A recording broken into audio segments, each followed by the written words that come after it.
ළඟදි දවසක ප්‍රෙග්නන්ට් අම්මා කෙනෙකුට හදපු රසම රස බත් එකක් තමයි ඔයාලත් එක්ක මම මේ ෂෙයා කරගන්න හදන්නේ.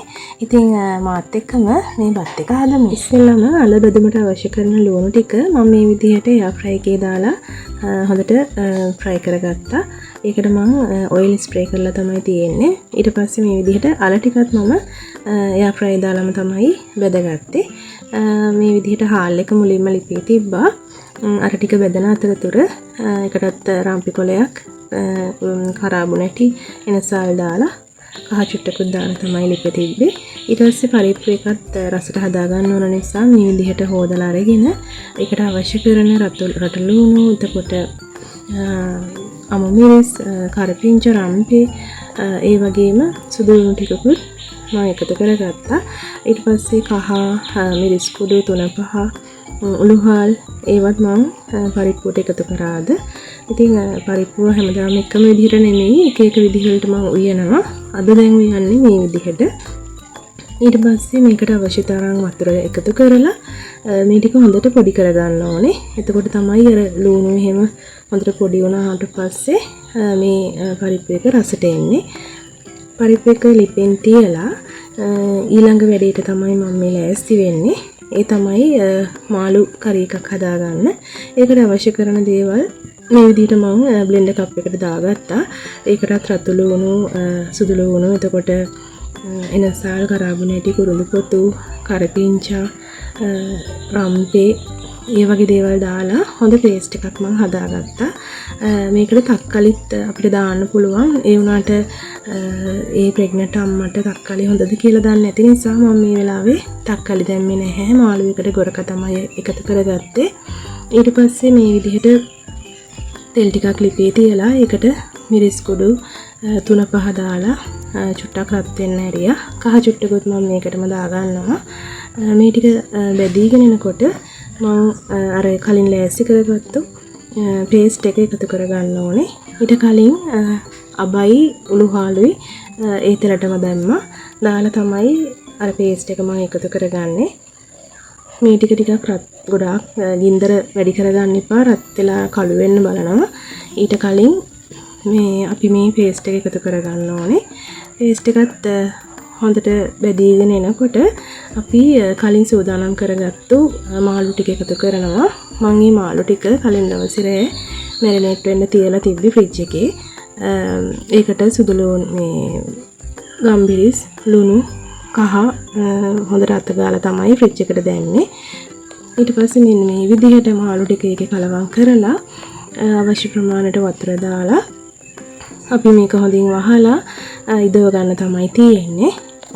ඔන්න ඉතින් මේ වෙනකොට අපි පරිප්පුව හොඳ රසට වතුර ටික හිඳිලා තැම්බිලා තියෙන්නේ.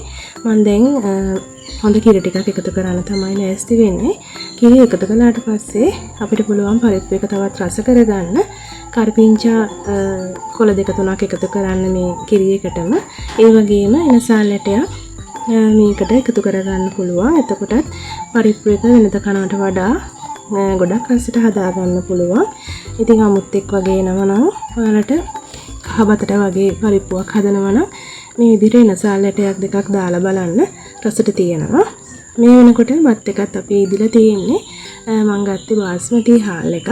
ඉතින් මෙන්න මේ විදිහට ඒකත් හැදිලා ඊට පස්සේ මාළු ටිකත් යහමින් හැදිමින් තමයි තිබ්බේ. මම ඒකට ගොරක කෑල්ලකුත් එකතු කරගත්තා. ඉස්සෙල්ලා ඒක වීඩියෝ වෙලා තිබ්බේ නැහැ. ඒ අතරතුර මම අලබැදුම හදාගන්න තමයි මේ ලෑස්ති වෙන්නේ. අලබැදුමට අවශ්‍ය කරන තෙල් ටිකක් ලිපේ තියලා ඊට පස්සේ ඒකට සුදු ලුණු කරපිංචා රම්පි දාලා ටිකක් කලවම් කරගන්නවා. කලවම් කරගෙන ඒ ටික බෙදිලා සුවඳ එනකොට අපි ඒකට කෑලි මිරිස් ටිකක් එකතු කරගන්නවා. කෑලි මිරිස් ටිකත් මේකට දාලා හොඳට කලවම් කරගන්නවා. මේ දේවල් ඔයාලා ගන්න ප්‍රමාණය අනුව වෙනස් කරගන්න. ඊට පස්සේ ලුණුත් රසායන එකතු කරගත්තා. ඊට පස්සේ අපි කලින් බෙදගත්තු මෙන්න මේ රට ලුණු ටික එකතු කරා. ඒ එක්කම බෙදගත්තු අල ටිකත් එකතු කරා. ඉතින් මේ ටික කලවම් කරලා ගන්න තමයි තියෙන්නේ. රසම රස අල බෙදුමක්. ඉතින් මම මේ විදිහට හදන්න බැලුවේ බත් එක දවල් කනකොට නරක් වුණොත් එහෙම. ඒක නිසා අල තම්බල තෙල් දානට වඩා මේක රසයි හින්දා මම මේ විදිහට අල එකත් හදාගත්තා. ඊට පස්සේ මම මේ හදන්නේ රසම රස බෝංචි කරි එකක්. ඒකටත් මම තෙල් චුට්ටක් ලිපේ තියලා උළුහල් ලබ මේ විදිහට රත් වෙන්න දැම්මා. දාලා ඒ ටික රත් වෙගෙන එනකොට කරපිංච ටිකක් එකතු කළා රම්පෙත් එක්කම. මේ ටික හොඳට කලවම් කරගන්නවා. කලවම් කරලා කපාගත්තු ලුණු ටික එකතු කරගන්නවා. ලුණු ටිකත් තෙලේ චුට්ටක් සුවඳ එන්න මැලවෙන්න දෙන්න ඕනේ. ගොඩාක් බදින්න එපා. ඊට පස්සේ සුදු ලුණු, ඊට පස්සේ අමු මිරිස් මේ දේවල් දාපු ගමන්ම බෝංචි ටික දාන්න එපා. ටිකක් ලිපේ තැම්බෙනකොට තමයි තැම්බුණාට පස්සේ තමයි බෝංචි ඇඩ් කරන්න ඕනේ. මේ විදිහට හොඳින් මේ ටික කලවම් කරගන්නවා. කලවම් කරලා අපි හීනයට කපාගත්තු බෝංචි එකතු කරනවා. ඒ බෝංචි වලට මම ලුණුයි කහයි විතරයි එකතු කරගත්තේ. එහෙම කරාම ගොඩාක් රසයි බෝංචි කරි එක. ඊට පස්සේ අපි මේ විදිහට ඒ තෙලෙන්ම චුට්ටක් කලවම් කරගන්නවා. කලවම් කරලා බෝංචි එක චුට්ට වෙලාවක් ඔහොම ලිපේ තියනවා. වහන්න අවශ්‍ය වෙන්නේ නැහැ. මේ තෙල් වල රස්නෙන්ම මේ බෝංචි ටික හොඳට තැම්බෙනවා. සාමාන්‍යයෙන් මීඩියම් හීට් එකේ වගේ ගින්දර තියාගන්න. මේ පේන ඔයාලට හොඳට තෙල් කලවම් වෙලා යන්තමට වගේ බෝංචි ටික තැම්බිලා තියෙන්නේ. හොඳ කොළ පාටක් තියෙනවා මේ බෝංචි එකේ. ඊට පස්සේ ඔයාලට පුළුවන් මිටි කිරි ටිකක් මේකේ අඩිය වැහෙන්න වගේ දාගත්තාම ඇති. දාලා හොඳට කලවම් කරගෙන අපිට මේ කිරි ටික ඉදව ගන්න තමයි තියෙන්නේ. ඉතින් ඔන්න ඔයාලට පේනවා මම අද හදාගත්තු කෑම වේල. මේ තියෙන රසම රස මාළු කරි එක, කෙලවල්ල මාළු, ඒ වගේම පරිප්පු කරි එකක් තියෙනවා. ඒ වගේම අලබැදුමක් මේ විදිහට හදාගත්තා. බෝංචි කරි එකක් හදාගත්තා. ඉතින් ඔන්න ඔය දේවල් තමයි මගේ බත් මුලට මම එකතු කරගන්නේ. ඊට පස්සේ මම මේ ලෑස්ති වෙන්නේ බත් මුල බැඳ ගන්න. ඉතින් මම අද සෙල් කොලේ තමයි මේ රසම රස බත් මුල බඳින්නේ. ඉතින් ඔයාලට පේනවා මේ විදිහට මම අල බැදුම් එකතු කරගත්තා. ඊට පස්සේ රසම රස පරිප්පු කරිය එකතු කරගත්තා. පරිප්පු කරිය දාලා ඊට පස්සේ මම බෝංචි ටික එකතු කරගන්නවා. බෝංචි ටිකත් ටිකක් නිමෙන්න තියලා එකතු කරගත්තේ. ඒකටම අපි හදාගත්තු මාළු ටිකත් මම හදාගත්ත ටික එකතු කරගත්තා. ඒකත් මිරිසට තමයි මම හැදුවේ. තවත් කෑල්ලක් මම දාන්නවා.